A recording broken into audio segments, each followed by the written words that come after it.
Existe uma lista no 6º capítulo do livro de Enoque que não deveria existir. Não é uma lista de reis, de cidades conquistadas ou de genealogias que se perdem no tempo.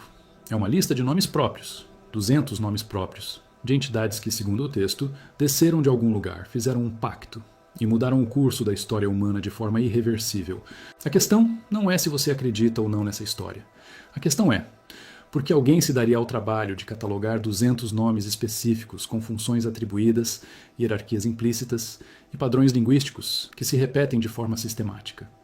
Listas não são neutras. Listas são ferramentas de memória, de controle, de prestação de contas. Quando você nomeia algo, você está dizendo que aquilo existiu o suficiente para merecer registro. E quando você nomeia 200 de algo, você está dizendo que aquilo teve estrutura, organização e consequência. Hoje, vamos investigar essa lista. Não como teologia, não como fantasia, mas como documento. O que os nomes revelam? O que os padrões linguísticos sugerem? E por que essa lista específica continua gerando debate entre acadêmicos, linguistas e arqueólogos até hoje? Se esse tipo de investigação te interessa, pegando textos antigos e tratando-os como evidência documental, não como fé cega ou ceticismo automático, deixa o like agora e se inscreve no canal. Você vai ver mais disso por aqui. O que você vai saber ao final deste vídeo? Primeiro, quem eram os 200 vigilantes, segundo a estrutura interna do próprio texto de Enoque. Não o que a tradição cristã ou judaica disse depois, mas o que o texto em si permite afirmar. Segundo, o que os nomes desses 200 revelam, seus significados em hebraico e aramaico, os padrões de nomenclatura e o que isso sugere sobre função e hierarquia. Terceiro, como essa lista se conecta com conhecimentos específicos que, segundo o texto, foram ensinados à humanidade. E por que esses conhecimentos eram considerados perigosos o suficiente para justificar uma intervenção divina catastrófica? Você vai ver como nomes que parecem aleatórios formam categorias, como 20 líderes se distinguem de 180 seguidores. E como tudo isso se encaixa numa estrutura que soa menos como mito e mais como relatório administrativo de uma operação militar mal sucedida. Enoque, capítulo 6, versículo 6. O texto diz o seguinte: esses são os nomes dos líderes. E então começa a lista. 20 nomes. Shemiazá, que aparece como líder principal. Azazel, que vai ganhar uma função específica no texto mais adiante. Araquiel, Ramel, Cocabiel, Tamiel, Ramiel, Danel, Ezequiel, Baraquiel, Asael, Armaros, Batariel, Ananiel, Zaquiel, Sanciel, Satariel, Turiel, Yomiel e Araziel. 20 líderes. O texto não diz que eram anjos no sentido que a teologia cristã posterior vai definir. O termo usado é vigilantes, watchers. E a função descrita é específica, observar. O problema começa quando eles param de observar e começam a intervir. O que chama a atenção imediatamente é a estrutura dos nomes. Quase todos terminam em El. El, em hebraico, significa Deus ou divindade. É uma partícula que marca vínculo com o divino. Gabriel, força de Deus. Rafael, cura de Deus. Miguel, quem é como Deus. A estrutura é consistente. O padrão dos vigilantes segue a mesma lógica. Mas aqui tem uma diferença. Os prefixos dos nomes não são sempre atributos positivos. Alguns são, outros não. Azazel, por exemplo, não termina em El, mas o nome carrega uma raiz que em hebraico está ligada a bode expiatório ou afastamento. Cocabiel tem uma raiz ligada a estrela. Baraquiel, a relâmpago. Shemiazá é mais direto, aquele que vê o nome ou aquele que conhece o nome. Isso não é poesia. Nomes com essas raízes sugerem funções. Se você nomeia alguém como relâmpago de Deus, você está dizendo que a função dele tem a ver com poder destrutivo rápido. Se você nomeia alguém como estrela de Deus, você está sugerindo navegação, orientação ou visibilidade cósmica. E se você nomeia alguém como aquele que conhece o nome, você está atribuindo autoridade sobre conhecimento secreto ou sagrado. Agora a pergunta: isso é invenção literária ou memória administrativa? A diferença importa. Se for invenção literária, o autor tinha liberdade total para criar qualquer nome, qualquer estrutura. Mas ele escolheu uma estrutura repetitiva, com padrões linguísticos consistentes e com 20 líderes separados de 180 seguidores. Se for memória administrativa, ou uma tentativa de registrar memória administrativa, então a lista está tentando preservar algo que tinha estrutura real. Hierarquia, divisão de trabalho, prestação de contas. Você não lista 200 nomes se a história é só alguns anjos caíram. Você lista 200 nomes se a operação foi grande o suficiente para que cada nome importasse. O capítulo 7 de Enoque desenvolve a história. Os 200 descem no Monte Hermon, fazem um pacto entre si. O pacto é explícito. Vamos fazer isso juntos. E se der errado, todos compartilham a culpa. Isso não é comportamento de entidades espirituais sem corpo. Isso é comportamento de gente que sabe que está prestes a cruzar uma linha irreversível e quer garantir que ninguém vai trair os outros depois. Eles descem. Eles escolhem mulheres humanas. Eles têm filhos com elas. E esses filhos, os Nefilim, são descritos como gigantes, com características que o texto chama de fora da medida. 3.000 côvados de altura, segundo algumas versões. Outras versões dizem 300 côvados. Outras ainda descrevem não a altura, mas a força e o apetite como fora da medida. O que quer que isso signifique literalmente, o texto está tentando comunicar algo. Esses filhos não eram humanos normais. E eles consumiam recursos numa escala que a humanidade da época não conseguia sustentar. Mas os vigilantes não só geraram filhos, eles ensinaram. E o que eles ensinaram é onde a coisa fica realmente interessante. Enoque, capítulo 8. Lista os conhecimentos. Azazel ensinou os humanos a fazer espadas, facas, escudos e armaduras. Ensinou cosméticos, como embelezar os olhos e usar pedras preciosas. Shemiazá ensinou feitiços e o corte de raízes. Armaros ensinou a quebra de encantamentos. Paraquiel ensinou astrologia. Cocabiel ensinou os sinais das estrelas. Ezequiel ensinou o conhecimento das nuvens. Araquiel ensinou os sinais da terra. Shamsiel ensinou os sinais do sol. Sariel ensinou os cursos da lua. Cada um tinha uma especialização, e cada especialização foi transmitida. O texto não trata isso como iluminação espiritual. O texto trata isso como transferência de tecnologia. E a consequência descrita é clara. A humanidade usou esse conhecimento para fazer guerra, para manipular aparências, para tentar controlar forças naturais e para criar uma cultura de violência e vaidade que, segundo o texto, justificou o dilúvio. Agora, se você trata isso como alegoria, você pode ler como uma crítica moral. Cuidado com conhecimento sem sabedoria. Cuidado com tecnologia sem ética. Cuidado com poder sem maturidade. Essa leitura é válida. Milhares de anos de teologia judaica e cristã leram assim. Mas se você trata isso como tentativa de registro, mesmo que distorcido, mesmo que passado por gerações de transmissão oral, você tem que fazer perguntas diferentes. Por que nomear 20 especialidades? Por que associar cada uma a um nome específico? Por que descrever uma lista de 200 se a função era só dizer alguns anjos ensinaram coisas ruins? Você não precisa de 200 nomes para uma alegoria moral. Você precisa de 2 ou 3 no máximo. Mas você precisa de 200 nomes se você está tentando preservar uma cadeia de responsabilidade. Quem ensinou o quê? Quem era subordinado a quem? Quem era líder? Quem era executor? E aqui entra um padrão que complica ainda mais. Os 20 líderes têm nomes que seguem a estrutura El, quase sem exceção. Os 180 seguidores, que o texto menciona, mas não nomeia individualmente na maioria das versões, supostamente também tinham nomes. Algumas tradições apócrifas e gnósticas preservam fragmentos desses nomes. Outros textos, como o Livro dos Jubileus, mencionam os vigilantes, mas simplificam a lista. O Gênesis, capítulo 6, que é anterior ou posterior, dependendo de como você data os textos, menciona filhos de Deus, que se casaram com filhas dos homens, e geraram homens de renome, mas não dá nomes. Enoque dá nomes, e isso levanta a questão: por que Enoque preservou o que Gênesis omitiu? Uma resposta possível. Enoque foi escrito para um público que já conhecia os nomes. A função do texto não era inventar, mas organizar e interpretar.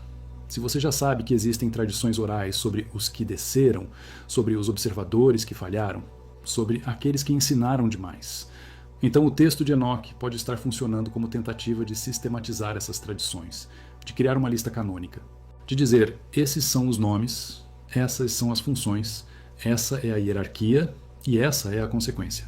Isso não prova que os eventos aconteceram literalmente, mas sugere que o texto está tentando organizar algo que já existia na memória cultural. E quando memória cultural é específica o suficiente para preservar 200 nomes com padrões linguísticos consistentes, ela para de soar como mito puro e começa a soar como registro distorcido de algo real. Agora a contradição: se isso é memória distorcida de algo real, o que seria o algo real?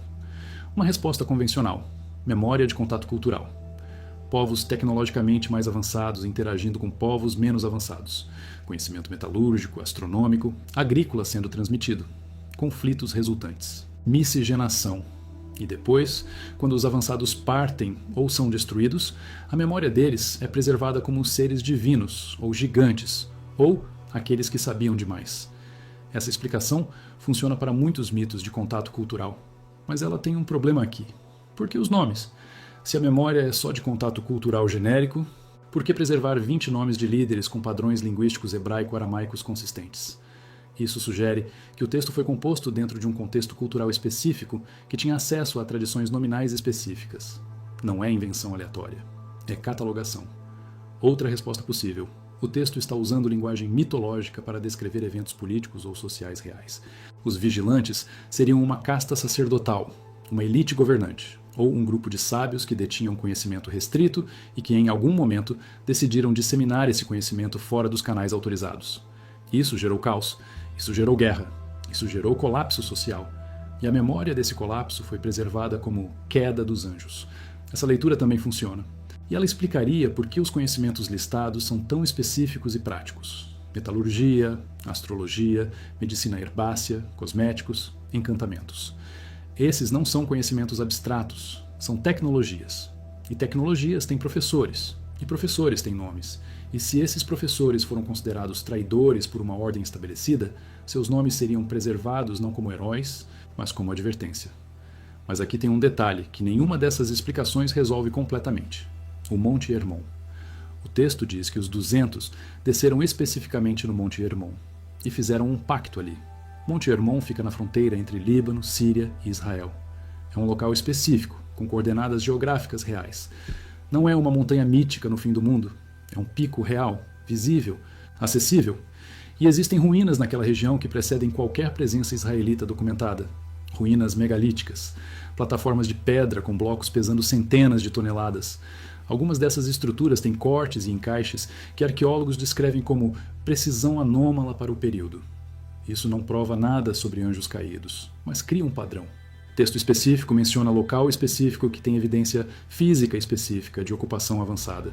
E esse padrão se repete em várias tradições de gigantes e construtores antigos ao redor do mundo. Voltando aos nomes. Se você pegar os 20 líderes e analisar as raízes linguísticas, você encontra 5 categorias principais. Primeira categoria: nomes ligados a elementos naturais ou astronômicos. Cocabiel, estrela. Baraquiel, relâmpago. Ramiel, trovão. Shamsiel, sol. Segunda categoria: nomes ligados a conhecimento ou revelação. Shemiazá, aquele que conhece o nome. Ezequiel, força de Deus. Terceira categoria: nomes ligados a funções militares ou protetoras. Azael, Deus fez. Tamiel, perfeição de Deus. Quarta categoria: nomes ligados a julgamento ou autoridade. Sariel, príncipe de Deus. Turiel, rocha de Deus. Quinta categoria: nomes cuja raiz está ligada à obscuridade, ocultação ou afastamento. Azazel, bode expiatório. Zaquiel, pureza de Deus, mas com conotação ambígua. Essas categorias não são aleatórias. Elas sugerem uma estrutura de comando que divide funções: observação astronômica, controle de fenômenos naturais, transmissão de conhecimento, proteção ou força militar, e gestão de limites ou transgressões. Isso não é uma lista de personagens de fantasia, é uma lista de cargos. E se isso é uma lista de cargos, então a pergunta muda: cargos dentro de que tipo de estrutura? Uma resposta óbvia: uma estrutura hierárquica com divisão de trabalho, como um exército, como uma burocracia imperial, como uma organização sacerdotal. Qualquer uma dessas explicações requer planejamento, coordenação e registro. E registro requer nomes. Se você aceita que Enoque está tentando preservar algum tipo de memória administrativa, mesmo que mitologizada, mesmo que teologicamente reinterpretada, então a lista dos 200 não é decoração. É o núcleo do documento. É a evidência de que algo aconteceu que foi grande o suficiente e organizado o suficiente para que 200 nomes fossem considerados dignos de preservação. E quando você cruza isso com os conhecimentos específicos ensinados, com o local geográfico específico mencionado, e com os padrões linguísticos consistentes dos nomes, você tem um quebra-cabeça que não se resolve facilmente, nem com ceticismo automático, nem com literalismo ingênuo. Você tem algo no meio. Um documento que tenta preservar memória de eventos que não cabem nas categorias normais de história ou mito. Vamos aprofundar. O texto de Enoque não para na lista dos 20 líderes. Ele continua descrevendo consequências. E as consequências são físicas. mensuráveis, catastróficas. Os filhos dos vigilantes, os Nefilim, começam a consumir toda a produção humana. O texto diz que eles devoraram o trabalho dos homens e, quando não havia mais nada, começaram a devorar os próprios homens, e depois uns aos outros. Isso não é linguagem poética sobre pecado, é linguagem concreta sobre colapso de recursos. Se você tem uma população de gigantes que consome 10, 20, 50 vezes mais do que humanos normais, você tem uma crise logística. A agricultura colapsa, caça colapsa, estrutura social colapsa. E a resposta descrita no texto é proporcional. Deus decide acabar com tudo. Dilúvio. Wipe completo. Recomeço. Mas antes do dilúvio, os vigilantes são punidos, e a punição é específica. Eles são aprisionados em lugares específicos até o dia do julgamento final. Enoque, capítulo 10, descreve isso. O anjo Miguel recebe a ordem de amarrar Shemiasa e seus seguidores e colocá-los em vales de trevas.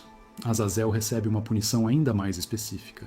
Ele é lançado no deserto, em um lugar chamado Dudael, com pedras afiadas por cima dele, e fica lá até o dia do julgamento. Essa especificidade geográfica de novo. Dudael. Não é um lugar simbólico, é um nome, e nomes pressupõem referentes. Agora, a arqueologia oficial não vai atrás de prisões de anjos caídos, mas ela vai atrás de locais mencionados em textos antigos, quando esses locais têm potencial para revelar algo sobre as culturas que escreveram os textos. E quando você começa a mapear os locais mencionados em Enoque, Monte Hermon, vales específicos no Levante, regiões desérticas identificáveis, você encontra uma coisa curiosa. Muitos desses locais têm evidência de ocupação antiga, de ruínas megalíticas ou de tradições orais locais que mencionam gigantes ou construtores antigos. Isso não prova a literalidade de Enoque, mas sugere que o texto está enraizado numa geografia real e numa memória cultural real. Não é fantasia pura. É tentativa de dar sentido a algo que estava presente na paisagem e na memória. Vamos voltar aos nomes e ir mais fundo. Azazel é o nome mais problemático da lista. Ele não segue o padrão El no final. A raiz Azazel, em hebraico, está ligada ao conceito de bode expiatório usado no Levítico. No dia da expiação, 2 bodes eram escolhidos. Um era sacrificado.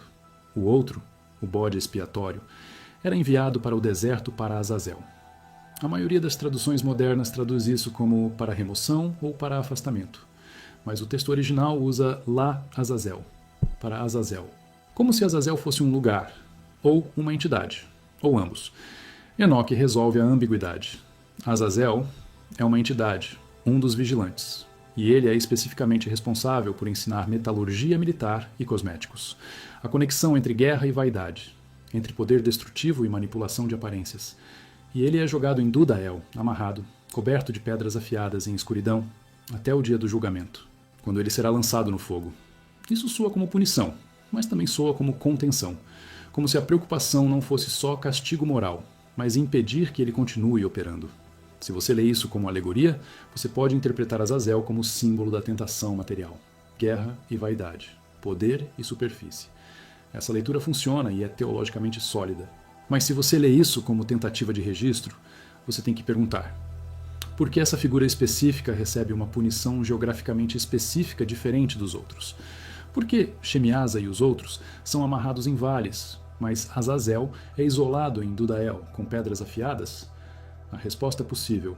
Azazel era considerado mais perigoso, ou tinha habilidades que os outros não tinham, ou representava uma ameaça contínua que exigia contenção adicional. De novo, isso não prova a literalidade, mas mostra que o texto está operando com lógica interna consistente. Não é fantasia aleatória. É narrativa estruturada com regras. Shemiasa, o líder. O texto deixa claro que ele foi quem propôs o plano: descer, tomar mulheres humanas, ter filhos, e ele é quem articula o medo. E se eu fizer isso sozinho e vocês não fizerem? Então eu vou carregar toda a culpa sozinho. Por isso o pacto. 200 fazem o juramento juntos, no Monte Hermon. O nome Hermon, em hebraico, vem de Eren, que significa pacto ou algo consagrado. O local é nomeado por causa do evento, ou o evento escolhe o local por causa do nome. O texto não esclarece, mas a conexão está lá. E Shemiasa, como líder, é o primeiro a ser punido. Ele é pendurado entre o céu e a terra, numa posição de tormento contínuo. Não está morto, não está vivo, está suspenso. E essa suspensão é descrita como sendo visível, como um sinal, como uma advertência. De novo, especificidade. Não é só ele foi punido, ele está pendurado em um lugar específico como advertência visível. Isso requer geografia. Requer testemunhas. Requer que a história seja contada em contexto onde as pessoas possam verificar, ou pelo menos referenciar. Os 20 líderes foram nomeados, mas os 180 seguidores, na maioria das versões de Enoque, não são nomeados individualmente. Isso levanta a questão: por que nomear 20 e não 200? Uma resposta possível: limitações de memória oral. Preservar 20 nomes através de gerações de transmissão oral é viável. Preservar 200 é muito mais difícil. Então o texto preserva a estrutura de comando, os 20, e resume os outros como "e os que estavam com eles". Mas algumas tradições apócrifas e gnósticas posteriores tentam preencher essa lacuna. Textos como o Livro dos Jubileus, textos gnósticos como Pistis Sophia e fragmentos de manuscritos do Mar Morto mencionam outros nomes. Alguns correspondem aos 20 de Enoque, outros são adições, outros são variações dos mesmos nomes com ortografias diferentes. Isso sugere que a tradição dos vigilantes era mais ampla do que o texto canônico de Enoque preservou, e que diferentes comunidades preservaram diferentes versões da lista. Isso é padrão em tradições orais que depois viram texto.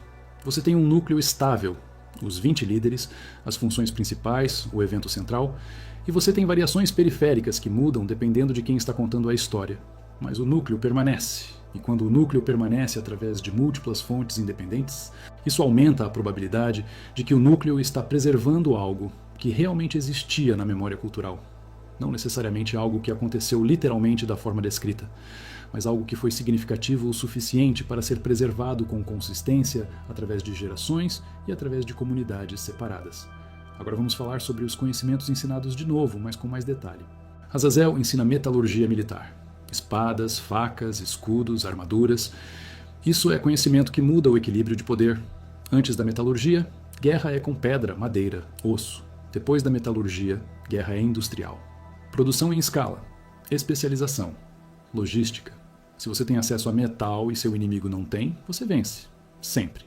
E se esse conhecimento é introduzido de repente numa sociedade que não tinha, a consequência é colapso das estruturas de poder anteriores. Novas elites emergem.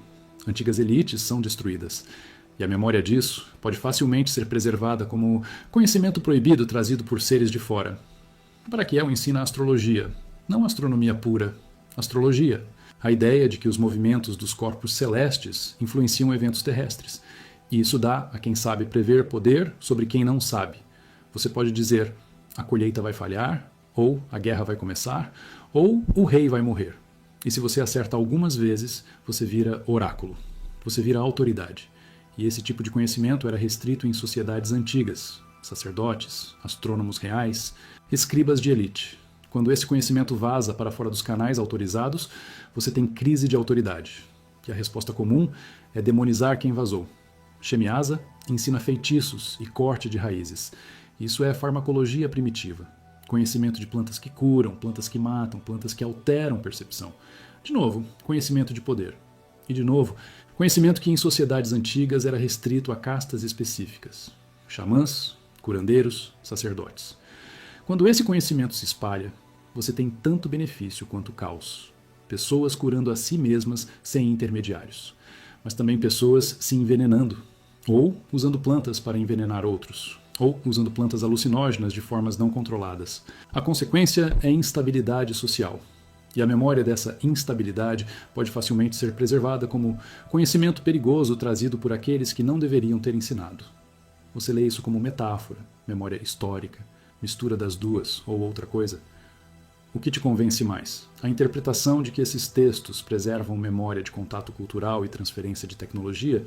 Ou a leitura de que são alegoria moral sobre os perigos do conhecimento sem sabedoria? Deixa nos comentários. Quero saber. Vamos falar sobre características físicas, porque até agora focamos em nomes, funções, conhecimentos, mas o texto de Enoque também descreve os Nefilim, os filhos dos vigilantes, com características físicas específicas, gigantes. 3.000 côvados em algumas versões, 300 em outras. Mas não é só a altura.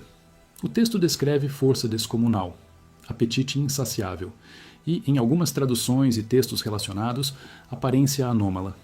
Alguns textos apócrifos mencionam 6 dedos em cada mão, olhos que brilham, cabelo ruivo ou branco desde o nascimento, pele pálida ou avermelhada. Essas descrições aparecem não só em Enoque, mas em outros textos do Segundo Templo e em tradições orais judaicas preservadas no Talmud.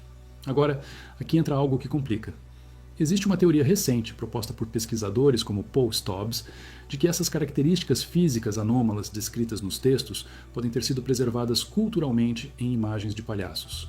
A ideia é que palhaços, com suas proporções exageradas, mãos grandes, pés grandes, maquiagem que distorce traços faciais e comportamento que mistura o cômico com o perturbador, podem ser uma forma cultural distorcida de preservar memória de seres que tinham aparência fora do padrão humano normal. Isso soa absurdo à primeira vista, mas quando você olha para a história de palhaços em diferentes culturas, não só o palhaço de circo moderno, mas figuras como arlequins medievais, bufões de corte, entidades folclóricas como o Pied Piper, personagens de comédia dell'arte, você encontra padrões curiosos. Muitos deles são descritos como tendo proporções estranhas, muitos têm conotações sinistras, não só cômicas, muitos são associados com liminaridade, a fronteira entre o humano e o não humano, o sagrado e o profano, o riso e o terror. Paul Stobbs argumenta que elites modernas, especialmente em sociedades secretas e contextos ocultistas, usam simbologia de palhaço não por acaso, mas como forma de referenciar memória antiga de Nefilim e vigilantes. Ele apresenta evidências de aparições de palhaços em rituais, em arte de elites, em contextos que não fazem sentido se palhaços são só entretenimento infantil. E ele conecta isso com descrições textuais dos Nefilim, como tendo traços físicos que os faziam parecer outros, simultaneamente fascinantes e aterrorizantes. Essa teoria não é mainstream, mas ela levanta uma pergunta válida. Se os Nefilim tinham características físicas distintivas, o suficiente para serem descritas em múltiplos textos, como essas características seriam preservadas culturalmente ao longo de milênios depois que os próprios Nefilim foram destruídos? Uma forma é através de texto. Outra é através de imagem. E se imagem, então através de quê? Estátuas, pinturas, máscaras, personagens folclóricos, arquétipos culturais. Palhaços seriam uma dessas formas? A objeção óbvia. Isso é especulação sem evidência direta. E é. Não existe um texto antigo que diga "e os Nefilim pareciam palhaços", mas existe um padrão. Textos descrevem Nefilim com características físicas anômalas. Cultura preserva figuras com características físicas anômalas que são simultaneamente cômicas e sinistras. E essas figuras aparecem em contextos ritualísticos e elitistas que não se explicam por entretenimento simples. O padrão não prova a teoria, mas o padrão existe. E quando padrões existem, perguntas precisam ser feitas, mesmo que as respostas não sejam definitivas. Voltando aos vigilantes. O que acontece com eles depois da punição? Segundo Enoque, eles ficam aprisionados até o dia do julgamento final, mas o texto também sugere que eles ainda têm influência. Os espíritos dos Nefilim, que foram mortos no dilúvio, continuam vagando pela terra como espíritos malignos, demônios, e esses espíritos continuam tentando levar humanos a pecar, a guerrear, a adorar ídolos. Então a influência dos vigilantes não termina com a prisão deles, ela continua através da descendência espiritual. Essa é a leitura teológica tradicional. Mas se você lê isso como memória cultural, você pode interpretar de outra forma.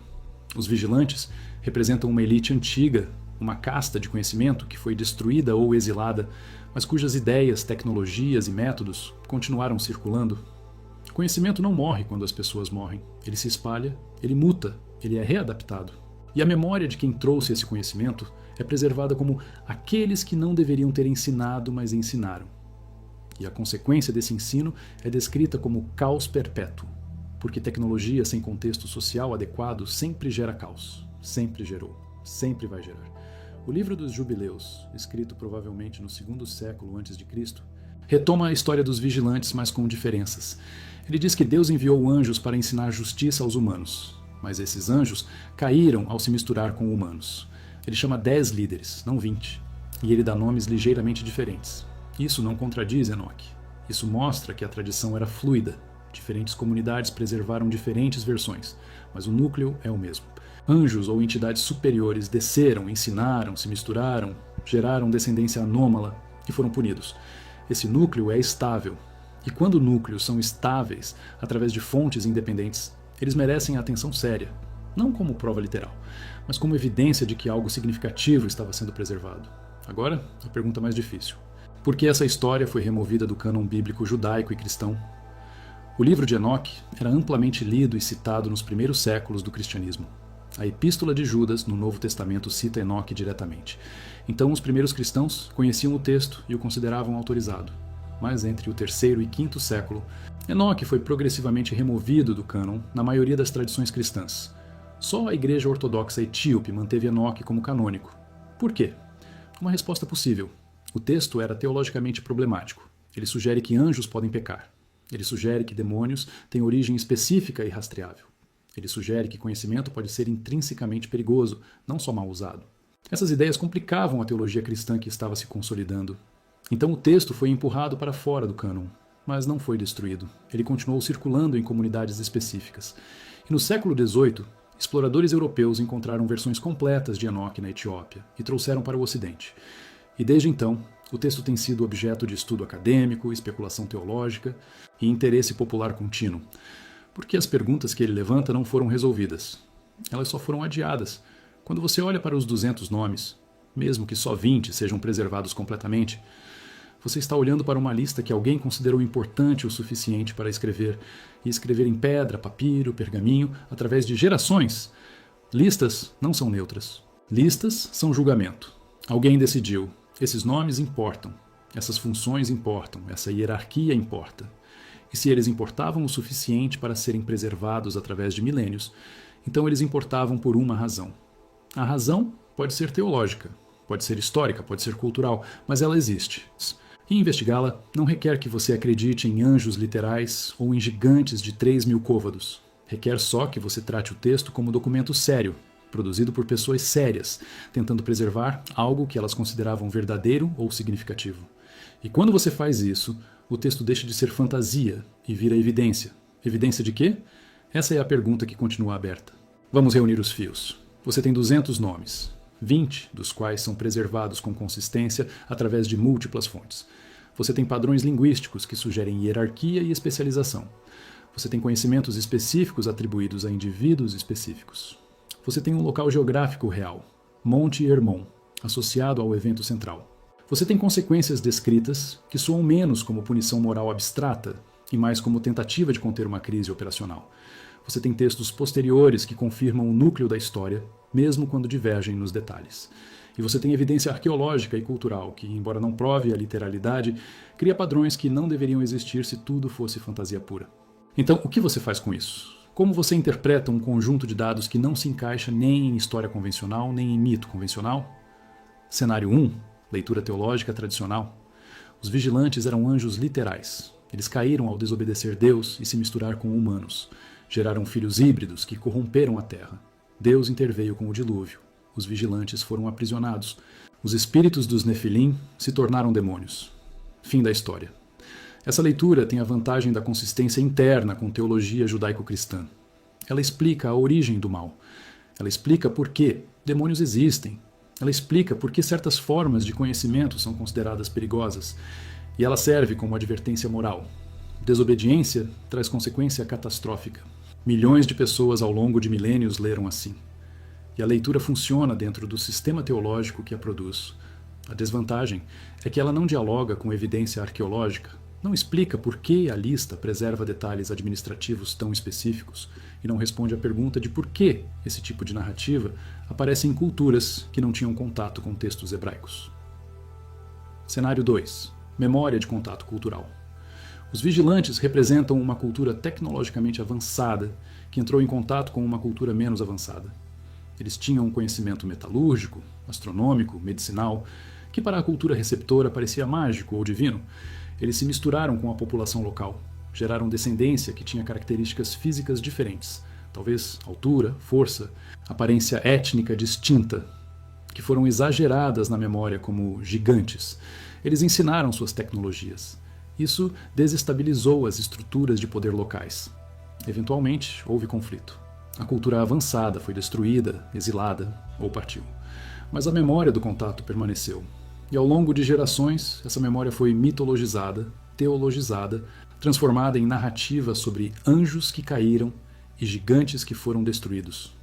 Essa leitura tem a vantagem de explicar por que os conhecimentos listados são tão práticos e específicos. Ela explica por que há especificidade geográfica. Ela explica por que nomes têm estrutura consistente, porque eram nomes reais, preservados através de tradição oral. A desvantagem é que não há evidência arqueológica direta de uma cultura super avançada no Levante, no período relevante. E memória oral não costuma preservar 200 nomes através de milênios sem sistema de escrita. Cenário 3. Registro de evento político-social interno. Os vigilantes não eram de fora, eram de dentro. Uma casta sacerdotal, uma elite de escribas ou um grupo de sábios dentro da própria cultura hebraica ou proto-hebraica que decidiu romper com as regras de restrição de conhecimento. Eles ensinaram o que não deveria ser ensinado. Disseminaram técnicas que eram guardadas por elite. Isso causou caos social, guerra, colapso de hierarquias. E a memória desse colapso foi preservada como traição dos que deveriam vigiar, mas intervieram. Nessa leitura, os filhos, gerados pelos vigilantes, são metáfora para consequências sociais. Novas classes, novos grupos de poder, gente que não deveria ter poder, mas agora tem porque tem conhecimento. E a punição dos vigilantes é memória de execução, exílio ou damnatio memoriae. Apagar os nomes, mas paradoxalmente preservá-los como advertência. Essa leitura explica por que o texto soa administrativo. Porque era administrativo. Era a tentativa de catalogar quem traiu, quem ensinou o quê e qual foi a consequência. A desvantagem é que requer que a linguagem de descida do céu e gigantes seja inteiramente metafórica. O que é possível, mas exige bastante interpretação. Qual desses cenários está certo? Provavelmente nenhum de forma pura. Provavelmente, o texto é uma sobreposição de camadas.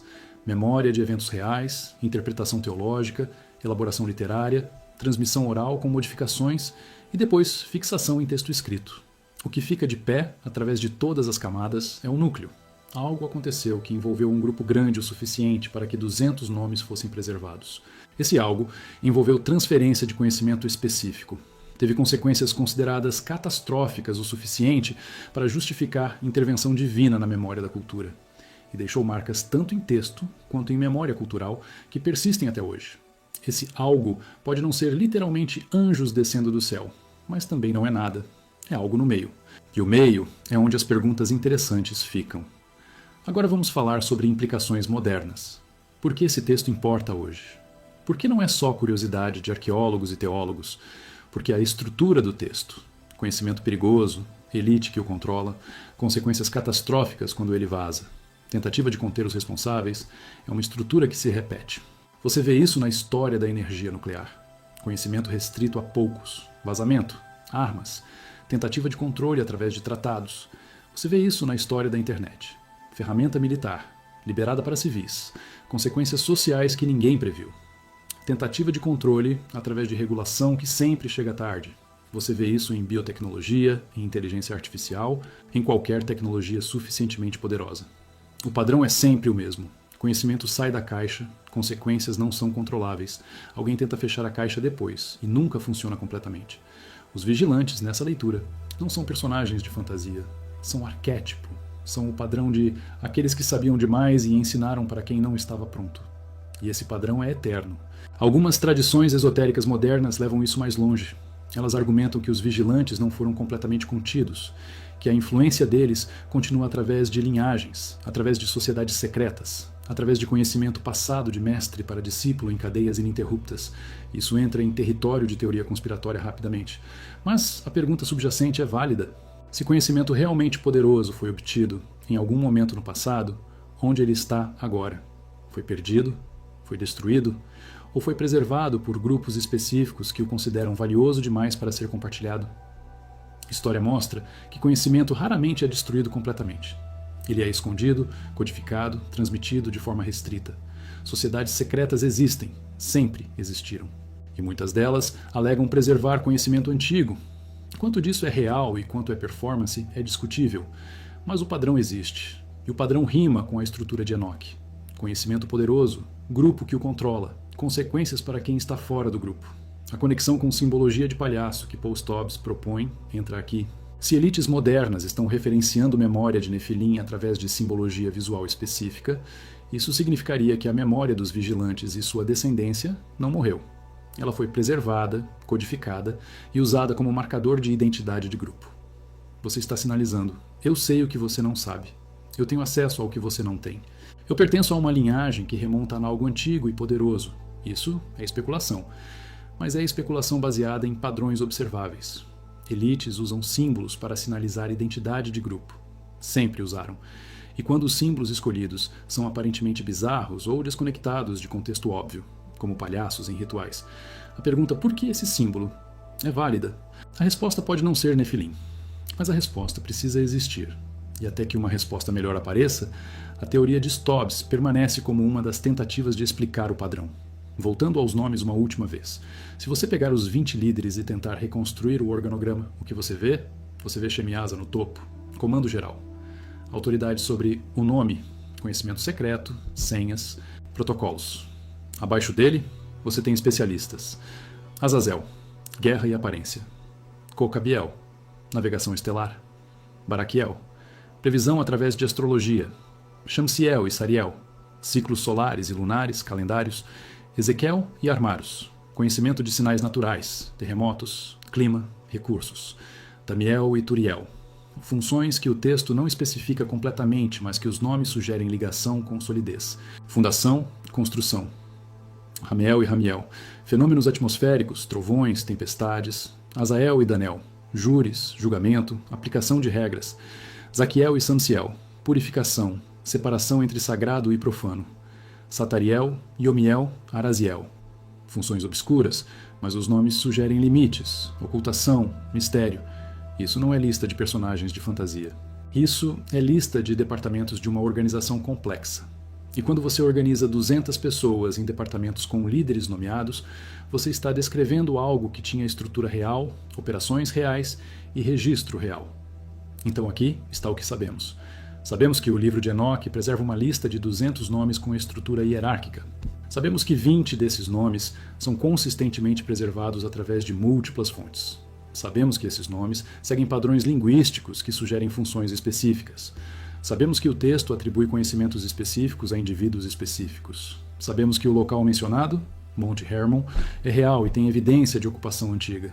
Sabemos que a estrutura da narrativa, descida, pacto, ensino, consequência, punição, é consistente e lógica.